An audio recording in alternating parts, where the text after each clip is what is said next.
আপনি জানেন কি বাংলাদেশে প্রতি বছর প্রায় ৬,০০০ মানুষ কোলোরেক্টাল ক্যান্সারে আক্রান্ত হচ্ছেন। বর্তমানে ৯০% কোলোরেক্টাল ক্যান্সার ৩৫ থেকে ৫৪ বছর বয়সীদের মধ্যেই দেখা যাচ্ছে।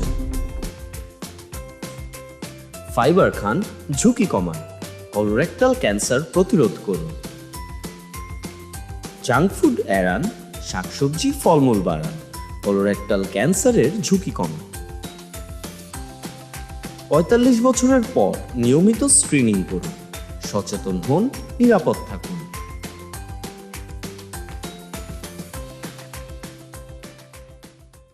সুপ্রিয় দর্শক, আপনাদের সকলকে আমন্ত্রণ জানাচ্ছি বিকেল ফার্মাসিউটিক্যালস পিএলসি নিবেদিত চ্যানেল 24 এর স্বাস্থ্য বিষয়ক বিশেষ আয়োজন ক্যান্সার জয়ের আজকের পর্বে।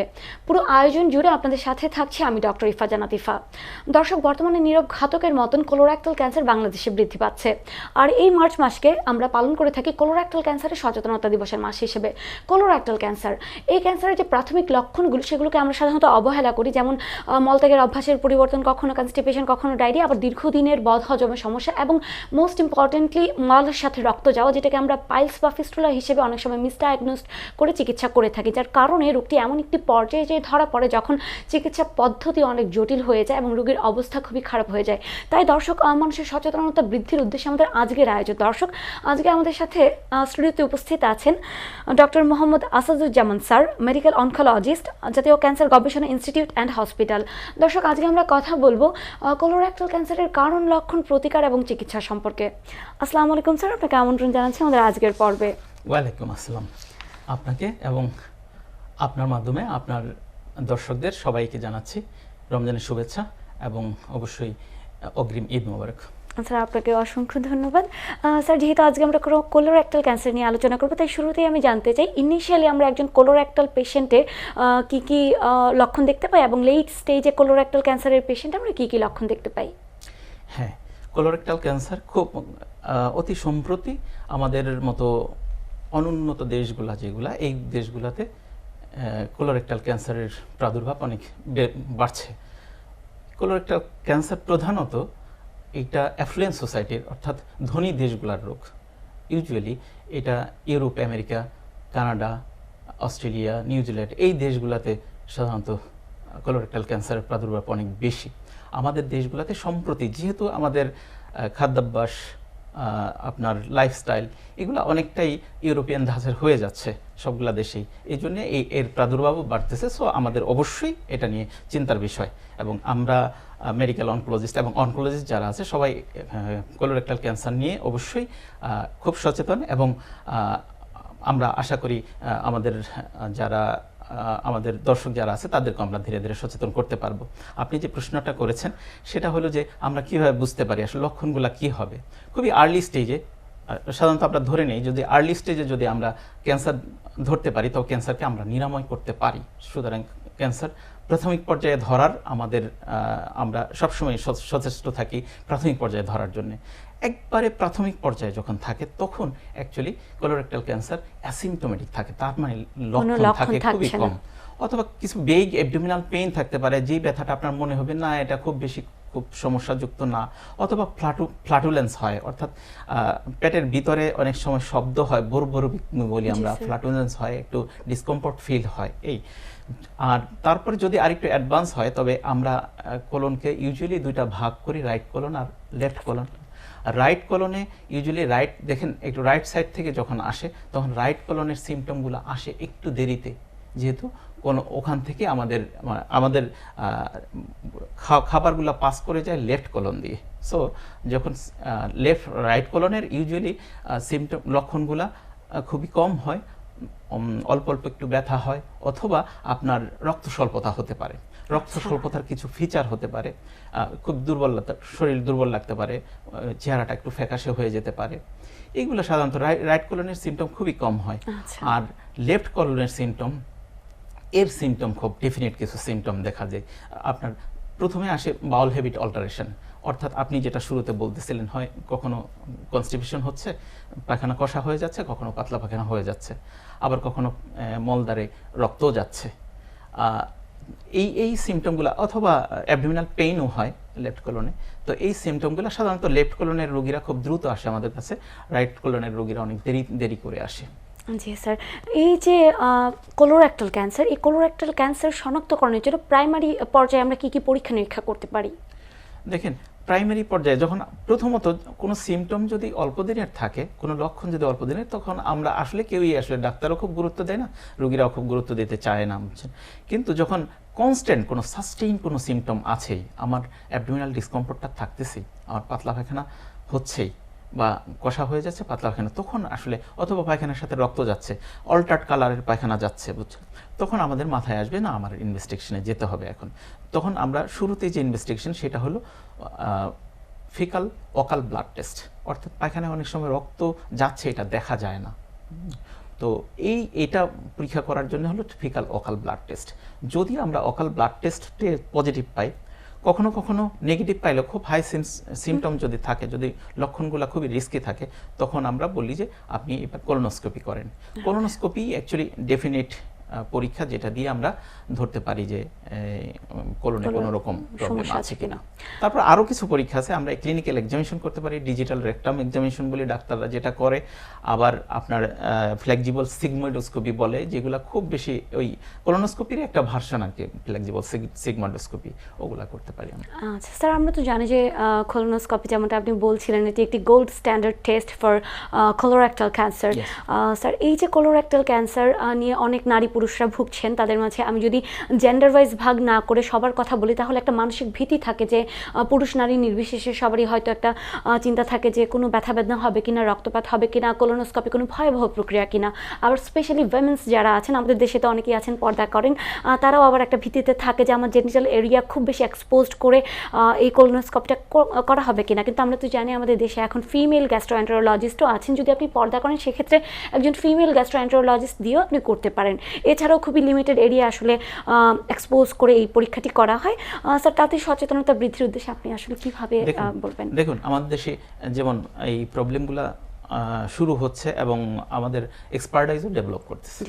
আগে কোলোনোস্কোপি বা এন্ডোস্কোপি এগুলা খুবই ভয়ের একটা ব্যাপার ছিল, এখন কোলোনোস্কোপি বা এন্ডোস্কোপি এত ভালো ভালো এক্সপার্ট তৈরি হয়েছেন, এবং ডেফিনেটলি আপনি যেটা বলতেছিলেন ফিমেল গ্যাস্ট্রোএন্টারোলজিস্টও আছেন, ওনারও কোলোনোস্কোপি সুন্দর চমৎকার করতে পারেন। সো আপনি যদি আপনার পর্দার দিক থেকে চিন্তা করেন, অবশ্যই ফিমেল গ্যাস্ট্রোএন্টারোলজিস্ট দেখাইতে পারেন। এবং কোলোনোস্কোপি, হ্যাঁ, হালকা একটু ব্যথা হইতে পারে, একটু খুব বেশি রিস্ক নাই। এখন যে প্রসিডিউরগুলো, যে সফিস্টিকেটেড ইনস্ট্রুমেন্ট, এবং এগুলোর জন্য আসলে খুব বেশি রিস্কি না, এবং প্রতিনিয়তই অনেক কোলোনোস্কোপি, অনেক এন্ডোস্কোপি এগুলো হচ্ছে, আপনারা নিশ্চিন্ত মনে করতে পারেন। এবং আমাদের অনেক এক্সপার্টাইজ তৈরি হয়ে গেছে, ওইরকম আমি খুব একটা শুনি নাই যে ওইরকম কোনো একটা ক্যালামিটি হতে। আচ্ছা স্যার, এই ক্ষেত্রে একটু স্ক্রিনিং প্রসিজিয়ারটা সম্পর্কে জানতে চাইবো। আমরা তো জানি যে প্রতিটা ক্যান্সারের জন্য আলাদা আলাদা একটি স্ক্রিনিং প্রসিজিয়ার আছে। এখন এই যে কোলোরেক্টাল ক্যান্সার, এখানে কিছু কিছু ক্ষেত্রে দেখা যায় যে জেনেটিক প্রিডিসপোজিশন থাকে, তাদের মা বাবা ভাই বোন কারো হয়তো বা কোলোরেক্টাল ক্যান্সার ছিল বা আছে, এরকম পেশেন্টের ক্ষেত্রে আসলে স্ক্রিনিংটা কত বয়স থেকে শুরু করা উচিত? আর যাদের কোনো হাই রিস্ক ফ্যাক্টর নেই, তাদের জন্য স্ক্রিনিং প্রসিজিয়ারটা কত বছর বয়স থেকে শুরু করলে ভালো? জি, স্ক্রিনিং খুব গুরুত্বপূর্ণ কথা। স্ক্রিনিং কাদের আমরা আসলে স্ক্রিনিং করব? হেলদি সাবজেক্ট, যাদের কোনো রকম ডিজিজই নেই, তাদের ভিতরে কোনো রকম ক্যান্সার আছে কিনা, অর্থাৎ আর্লি স্টেজে ধরার জন্য তাদেরকে আসলে স্ক্রিনিং করা হয়। এইখানে আমরা ভাগ করব স্ক্রিনিংয়ের জন্য নর্মাল, যাদের নর্মাল রিস্ক, নর্মাল ইন্ডিভিজুয়াল, আমি আপনি সবাই, তখন যদি আমরা স্ক্রিনিং করতে যাই, তবে ইউজুয়ালি আমরা 45 ইয়ার্স থেকে শুরু করব। 45 ইয়ার্স থেকে শুরু করে 75 ইয়ার্স পর্যন্ত। 45 ইউজুয়ালি আমরা কি দিয়ে করব? ইউজুয়ালি আমরা স্ক্রিনিংটা করি, যদি আমরা গোল্ড স্ট্যান্ডার্ড যেটা বললেন কোলোনোস্কোপি এভরি 10 ইয়ার্স। আমরা 45 থেকে শুরু করব নর্মাল রিস্ক ইন্ডিভিজুয়ালদের, 45 থেকে শুরু করব 75 পর্যন্ত 10 ইয়ার্স পর পর করব। আর যদি আমরা না করে, এই কোলোনোস্কোপি না করে আমরা ফিকাল ইমিউনোকেমিক্যাল টেস্ট করতে পারি, ফিট টেস্ট যেটা, সেটা ইয়ারলি করতে পারি, অথবা ফিকাল ওকাল ব্লাড টেস্ট, অর্থাৎ পায়খানার মধ্যে কোনো রকম রক্ত যায় কিনা সেটার জন্য আমরা করতে পারি, ইয়ারলি টেস্ট করতে পারি। তারপর আছে ফ্লেক্সিবল সিগময়েডোস্কোপি আছে, সেটা আমরা 5 ইয়ারলি করতে পারি। তারপর আপনার সিটি কলোনোগ্রাফি আছে, যেটা সিটি কলোনোস্কোপ বলতে পারেন, সেটা করতে পারি, সেটা আমরা 3 ইয়ারলি করতে পারি। তো যে কোনো একটা অপশন আমাদের নিতে হবে। এটা হলো normal individual. High risk family history positive যাদের, ধরেন ফ্যামিলিতে জেনেটিক প্রিডিসপোজিশন আছে, অর্থাৎ আপনার কিছু কিছু ডিজিজ আছে, জেনেটিক ডিজিজ, সেই তাদের ক্যান্সার রিস্ক অনেক বেশি। যেমন আপনার ফ্যামিলিয়াল অ্যাডিনোসিস পলিপোসিস ফ্যাফ যেটা বুঝছেন, জি, স্যার। তারপরে আপনার আছে হলো পুটজিগার সিনড্রোম, এগুলা কিছু ডিজিজ আছে যেগুলাতে আপনার আরেকটা খুব গুরুত্বপূর্ণ জিনিস আছে লিন্স সিনড্রোম বুঝছেন।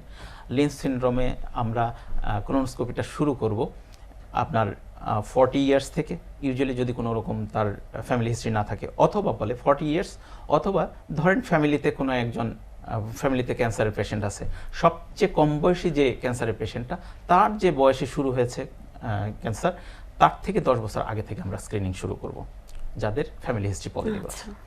আর ধরেন আপনার ফ্যামিলি হিস্ট্রি পজিটিভ কিন্তু হাই রিস্ক ফ্যামিলিতে আছে বুঝছেন, তাদের হাই রিস্ক যারা, তাদের জন্য আমরা ইট ডিপেন্ডস অন হচ্ছে, এদের আমরা 20 থেকে 25 বছরে শুরু করতে পারি। অথবা ধরেন আপনার ইনফ্লামেটরি বাউল ডিজিজ আছে, তাদের আমরা 8 to 10 years after start of inflammatory bowel disease তাদেরকে আমরা স্ক্রিনিং শুরু করতে পারি। আচ্ছা স্যার, এই ক্ষেত্রে আমি একটু চিকিৎসার দিকে চলে যেতে চাই। স্যার, আমরা তো জানি যে বিজ্ঞান ফার্মাসিউটিক্যালস বাংলাদেশে সর্বপ্রথম অ্যান্টি ক্যান্সারাস ড্রাগ নিয়ে এসেছে, তারপর এখন অন্যান্য ফার্মাসিউটিক্যালসও অ্যান্টি ক্যান্সারাস ড্রাগ তৈরি করছে, তার মধ্যে বিজ্ঞান ফার্মাসিউটিক্যালস রপ্তানিও করছে। এখন স্যার, এই যে আমাদের দেশে অ্যান্টি ক্যান্সারাস ড্রাগ যেগুলো তৈরি হচ্ছে, এগুলো আসলে আমাদের রোগীদের কতটুকু ভালো করতে পারছে? আমি যদি দেশের বাইরের মেডিসিনের সাথে তুলনা করি, তাহলে আমাদের দেশের যে মেডিসিনগুলো সেগুলো কতটা কার্যকর এবং রোগীর লাইফ স্প্যান বৃদ্ধি করতে এগুলো আসলে কতটুকু ভূমিকা রাখছে বলে আপনি মনে করছেন বা আপনি দেখছেন? ক্যান্সার হসপিটালে কাজ করছি অনেক দিন যাবত, আমি 2010 থেকে কাজ করি, তার মানে 15 ইয়ার্স হয়ে গেছে। আমি যখন ক্যান্সার ইনস্টিটিউটে আসি, তখন ক্যান্সার সম্বন্ধে আমার খুব ভালো ধারণা ছিল না, এবং আমাদের ডাক্তারদের স্টিল আই থিঙ্ক আমাদের ডাক্তার যারা ক্যান্সার নিয়ে কাজ করে না, তাদের কিছু এখনো ল্যাকিংস আছে।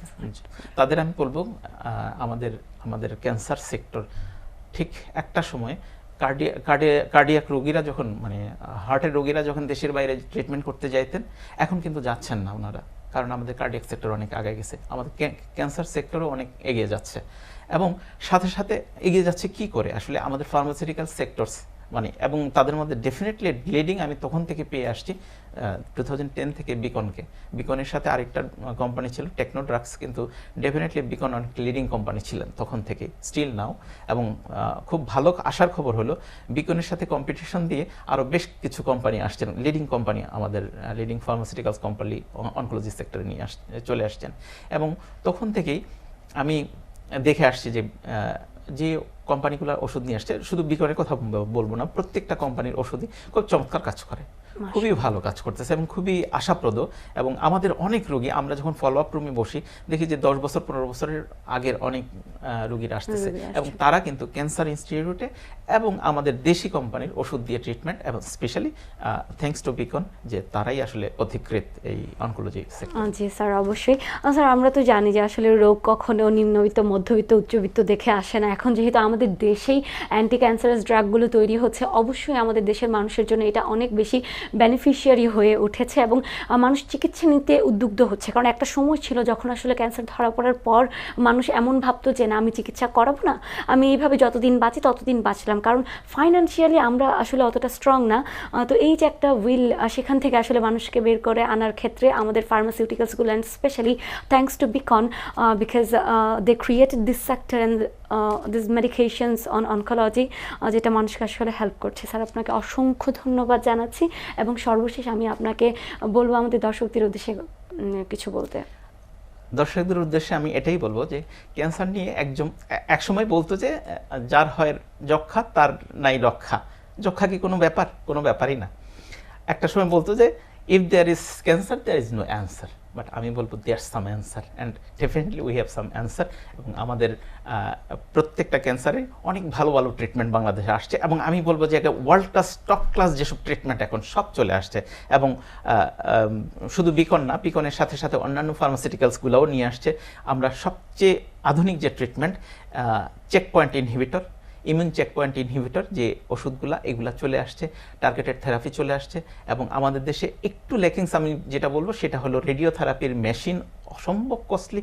এই মেশিনগুলা সরকারি এবং বেসরকারি বিভিন্ন সেক্টর যদি আমাদের এই ক্যান্সার ট্রিটমেন্টে যদি কন্ট্রিবিউট করতো, তো ক্যান্সারে একদম স্বয়ংসম্পূর্ণ হয়ে যেতাম। এবং আমি আশা করি আমরা সামনে আগামী 3 থেকে 5 বছরের মধ্যে ক্যান্সারে আমরা একদম স্বয়ংসম্পূর্ণ হয়ে যাব। পৃথিবীর কোনো দেশে যাওয়ার দরকার নেই, বাংলাদেশেই সব ধরনের ট্রিটমেন্ট পাবেন। স্যার আপনাকে অসংখ্য ধন্যবাদ আপনার সময় দেওয়ার জন্য। ধন্যবাদ আপনাকে এবং ধন্যবাদ আপনাদের দর্শকদের সবাইকে। সুপ্রিয় দর্শক, এই মুহূর্তে আমরা অনুষ্ঠানের একেবারে শেষ পর্যায়ে চলে এসেছি। পরবর্তী পর্ব দেখার আমন্ত্রণ জানিয়ে বিদায় নিচ্ছি। সুস্থ থাকবেন, ভালো থাকবেন, আল্লাহ হাফেজ।